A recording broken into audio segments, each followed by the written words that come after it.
What's up, YouTube? It's your boy Martin Too Saucy back with another video. In this video, we're gonna be reacting to Drake is Still a Loser even after he won by Signified B-Side. So let's get into it. Let's ride. Long-term viewers of the channel will know that I am an OG not enjoyer of Drake. It's important to me to make it clear, though, that my lack of appreciation for Drake has never really been that much about Drake. It's mostly been about what Drake represents for hip-hop and, art in general. I'm not the guy that was like, oh, Drake is soft and Drake is light-skinned and all those things. That criticism has been very shallow in my opinion. One of the reasons why it's hard to make good critiques about Drake, because you end up being joined with dudes that clearly have no analytical basis for What's your problem? critiquing another dude other than calling him gay. But that's not what we do here on the B-Sides, even if it's light work. So I want to be clear. Drake is bad because his music is boring and unchallenging. And for my sensibility, and you like, that's not what hip-hop is supposed to be. So you don't like his music because it's not what hip-hop is supposed to be? Just say you don't like it. You know what I'm saying? Like, why is that? What do you mean not what hip-hop's supposed to be? It's no specific way to, But I'm going to let him explain, Drake's recent album, For All the Dogs, has me feeling differently. Not necessarily appreciating the music a whole lot more, although I'll get to that. But thinking about Drake's experience and his unique position in hip-hop culture differently than I have up until this point. So Drake came out with For All the Dogs, his 11 billionth studio album. Drake just drops albums every year and makes it seem like they're a big deal, like NFTs at this point. It just is what it is. For the record, this new record is probably one of my favorites of his in a while. To me, it's the most interesting thing that he's made since Nothing Was the Same almost 10 years ago. Because it's the first, I think, glimpse into the real Drake that we've had in that entire time. Go and watch my full video breaking down a lot of my issues with Drake for the entirety of this take. But the short version that's important for us to understand here is that Drake started out with a deep desire to be loved and accepted by hip-hop culture and the industry as a whole, and was regularly, aggressively rejected by hip-hop for a long time until he was back. I'm gonna be honest, I don't think Drake was rejected by hip-hop, bro. I don't. I feel like he was just a trailblazer. Like, he just was doing his own thing with it. It was different. So it took people some time to get used to. And then once people got used to it, people realized how good it was and they loved it. You know what I'm saying? Like, I don't feel like y'all, this whole hip-hop, accepted by hip-hop and accepted by the genre and accepted by this and accepted by that. Bro, he's doing it for the art, bro. For the art, for the recognition, you know what I'm saying? He just wanted to be the best at what he did. Undeniable. And that's what I got from his older music. He wanted to be the best at what he did. He wanted to compete with the best of the best at that time. I don't think his whole goal was to be accepted by the hip hop culture. Like, I don't think that was a goal. By the time he made Nothing Was the Same, he was finally really starting to become a prominent figure in hip-hop culture, but it's also the same time that he seemed to stop caring about a culture that didn't really fully embrace him. But against all odds, from that moment on, he amassed the power and clout to dictate the entirety of what hip-hop culture was to a significant degree. And with that power and clout, he basically set himself to make mostly disposable, often very catchy pop rap that he put minimal effort into as an artist. This is why, although again, there are a few great songs and tons of great lines, almost everything that Drake has put out over the last 10 years has been interchangeable with whatever else he's put out, except for when he randomly decides to colonize a whole genre. You can play songs off of Chocolate Lover Boy and Scorpion and parts of this last album. Chocolate. And an average person couldn't tell Chocolate. you which Drake album that came from. There has been no reason for Drake to stretch himself any further as an artist, and it's kind of obvious that he maybe couldn't, or at least there's no reason for him to actually want to. And for a while, I think this was fine, but in the past few years, it seems like the vibe around Drake has started to shift. Drake was never truly celebrated by the culture like the true icons of hip hop, but he was definitely beloved by the Machine. And with the Machine on his side, he was always in the mix. He made sure to stay relevant and have his finger on the pulse of all the trends. And combined with his genuine talent as a hit maker and his clout, he was still very much loved and revered as a whole, regardless of where that love really came from. He had a very ardent fan base among black women, and of course his own army of stans. But now it seems like even those communities are shrinking. Black women began to write him off after his nice guy act started to lean into nice guy misogyny, starting maybe with his petty and semi-creepy behavior toward Rihanna, as well as numerous instances of questionable behavior toward other young women, which is now graduated. Bro, women don't care about none of this, bro. It still be women in Drake's comments talking about how much they love him and how much they love the way he, you know what I'm saying, his older music. Women love Drake. For real. I feel like a majority of Drake's like concert who was actually at it was women. Bro, it's crazy. To overt antagonism toward the likes of Meg Thee Stallion and Esperanza Spalding. And many of his fans have gotten tired of his formulaic music, proclaiming several of his recent records to be mid at best. Now, heading into his late 30s, Drake's fans that were screaming YOLO with him 10, 15 years ago are maturing and moving on to different phases of their lives and different perspectives on the world around Facts. them. And it feels like... Yeah, like, I can't... Okay, let me tell y'all, like, I can only listen to Drake's older music. I can listen to some of his newer songs, but I mostly listen to his older music that he put out in 2010, 2000. You know what I'm saying? Like, in the 2000s. The only reason that is because I just feel like he put more effort and he was more hungry at that time. So I like songs with more effort, you know? Like, I like songs that are well put together, that are, you know, so that's why I choose his older songs. But his newer music, it's kind of like, sounds like everything else. So that's why I don't really listen to that. But yeah. They're having to leave Drake behind. It's not horrible, and for me, but ironically, this is actually... It's not horrible, but it's like, I can only listen to it for so long. And it's like, I don't really like this. Interesting thing about Drake right now. Drake, for a while, tried to make himself out to be the good guy, to still see himself as that put upon and ostracized and bullied figure that no one loved. And but I think Drake's problem was and I'm not even gonna say it was a problem, but he was just trying to compete so much with the top artists. Like, he was trying so hard to compete with them. Like, Drake, you cannot compete with Kendrick Lamar, bro.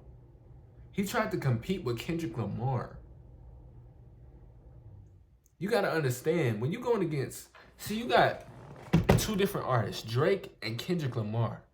Kendrick Lamar is like real. Kendrick Lamar gonna give you real. He gonna give you some soul. He gonna give you some hood. He gonna give you some edginess. He gonna give you some creativity. And he gonna mix it all in one. Drake is like more laid back, dance, party, girl, I love you type, lover boy type music. Like, you know what I'm saying? Grind type music, late night music. You know what I'm saying? Like, it's just two different type ways. And it's like, Drake, do you not understand that you cannot compete with real? No matter how much, bro, no matter how much or how hard you try, real will always come on top.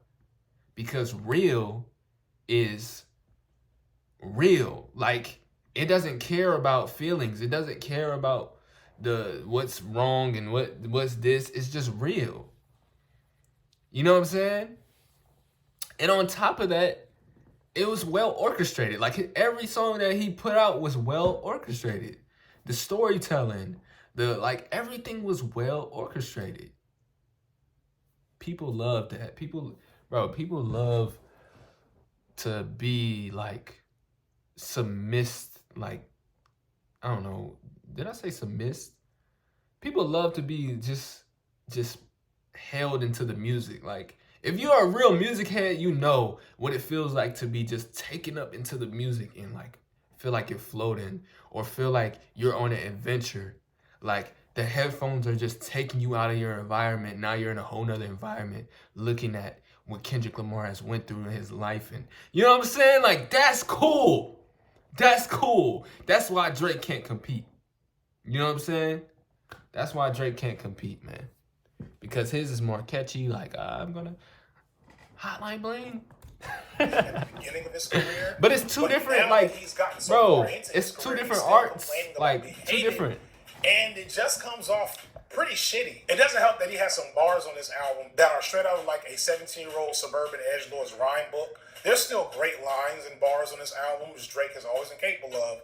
But there's tons of cringe. For example, could tell I'm getting under your skin like an orange peel. Cause your words don't match your Yeah, this was ass. actions like a foreign film. Next month is going down like timber.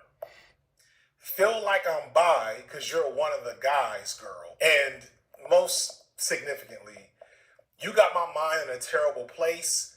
Whipped and chained you like American slaves. Yeah, I did not like Drake's verse on that one. SZA carried that song. That's some good cringe. But the real cringe seems to be about the way that Drake sees himself in terms of the level of respect he's getting and his own love life. Without rehashing the whole record, if you look at songs like Calling for You, Bahamas Promises, Amen, etc., you have Drake doing his usual complaints about not being able to find love, but it's so unabashedly sleazy and unlikable pretty much the whole time that it becomes actually interesting to watch because it's like a train wreck and something you've never seen before. Imagine if one of the worst people you know made an album where they dead seriously set themselves to complain about the consequences of their own toxic behavior and bad decisions. We don't usually get stuff like that. People usually swear that their ex is the problem or a narcissist. Everyone makes themselves out to be the victim of the bad things in their life, of the bad relationship. Yeah, bro. Yeah. That's what most of his music sounds like nowadays. Like, he's complaining about what this girl did, and this girl is doing this, and this girl is doing that. And it's like, bro, I think that's why women love his music so much, because he only talks about women. But I still love you. You did this, but I still love you. I tried to get in your emotions. November, she acting like this. December, she want this. Put the evil eye in the pride side to the fantasy of getting married. Very scary. It just came to my head.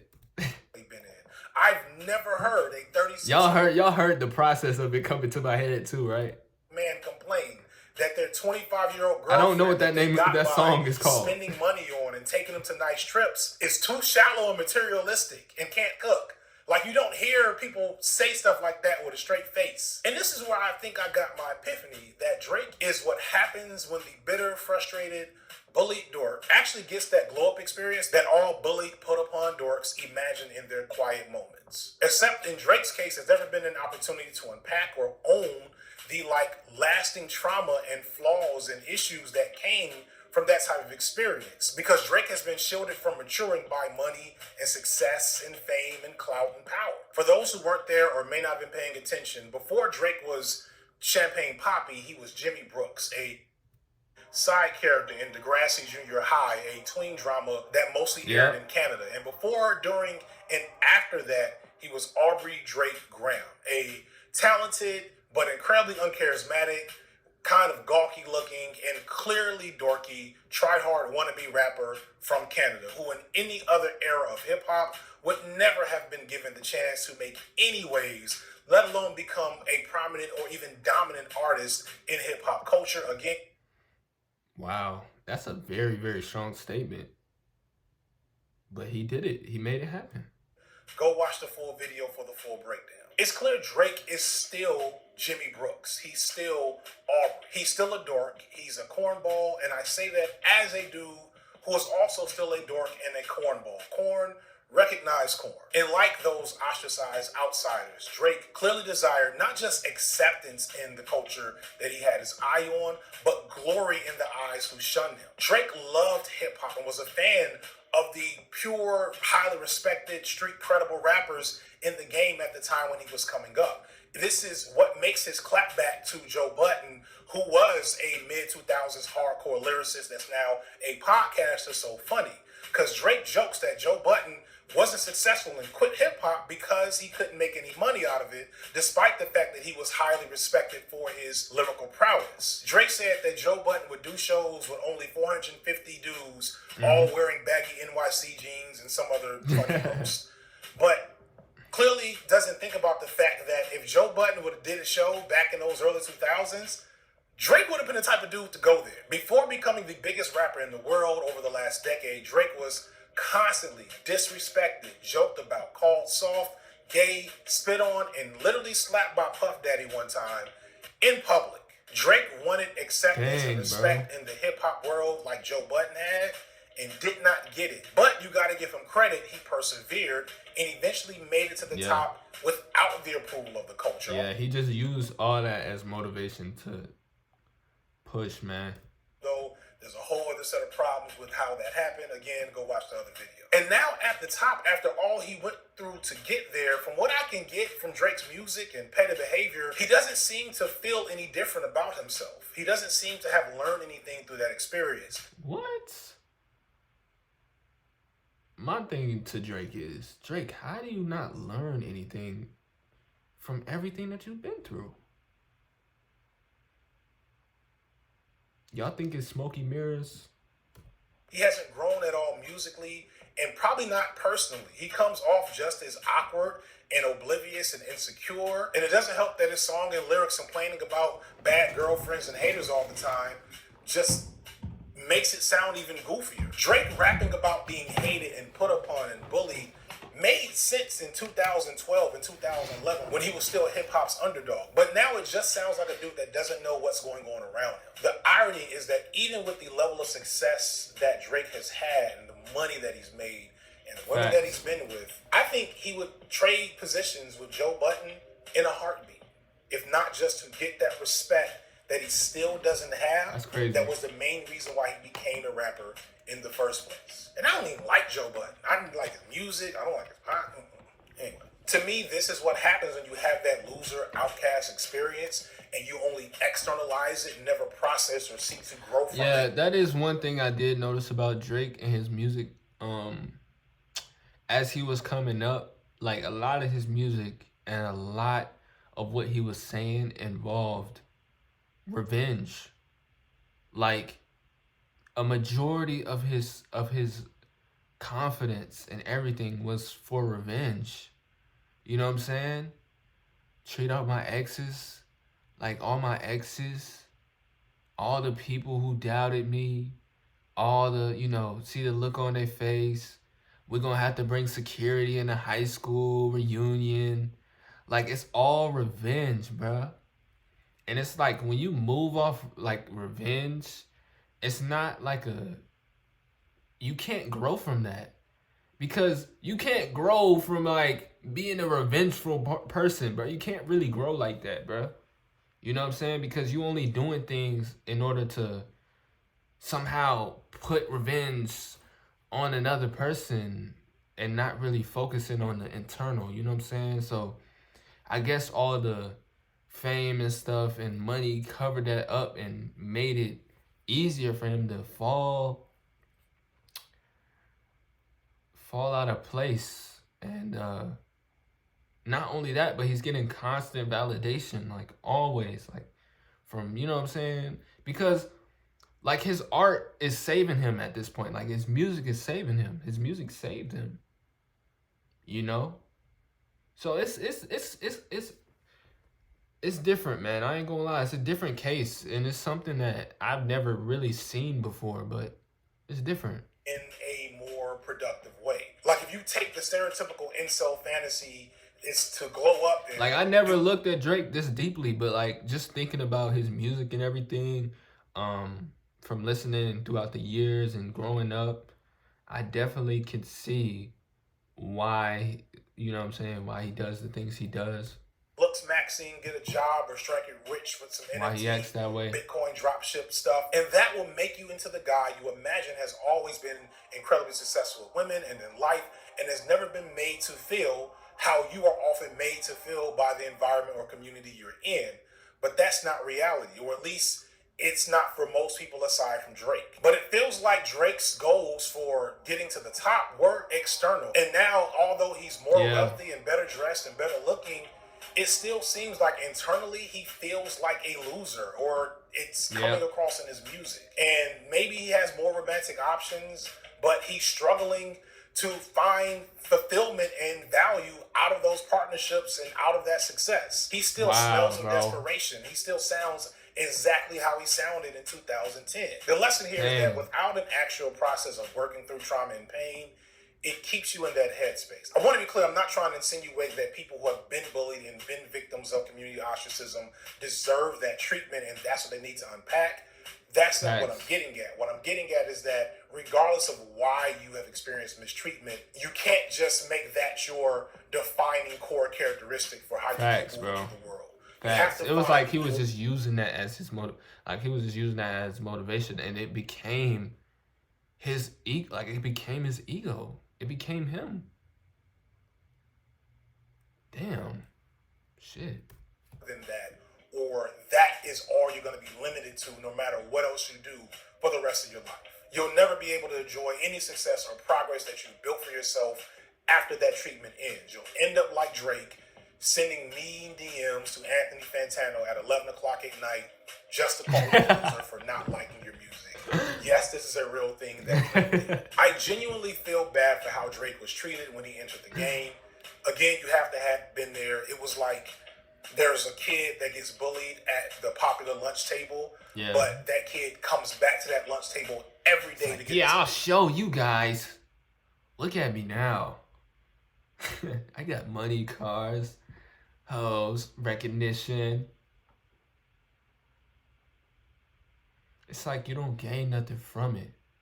But since he internalized it, and since it was his ego, like he was building it to become his ego, like I'm gonna get them back, like I'm gonna show them. It became his ego, bro. That shit is crazy. Like, that's crazy. All the people that's talking, I'm doing it for them. Wow, bro. Treatment. And he don't care. I mean, he got the money, so supposedly in his mind, he's doing everything right. That have had a scarring effect, and I know what that feels like to have people hate you online for ridiculous or stupid reasons. And I also know from experience that hyper-focusing on that treatment and making all of your art or work about your persecution and responding to every little petty issue or disagreement that you might have with internet trolls, that's not the sign of a secure person with better things to do. And I genuinely hope there's a future where Drake figures this out. Maybe does some self-reflection or therapy or something. I feel like when he gets older, he's gonna look back and be like, damn. You know what I'm saying? Like, I feel like it's gonna hit. No longer it's definitely gonna hit. He's gonna be like, does this even really matter? Like, he's just gonna look back and, you know, or he might not, you know? Shit. It is what it is, man. But yeah, man, let me know what y'all think down in the comments. I think this video is very interesting, bro. Like, oh, man. But yeah, man, that's it for the video. Make sure I hit that like button. Make sure I hit the subscribe button. And peace out, man.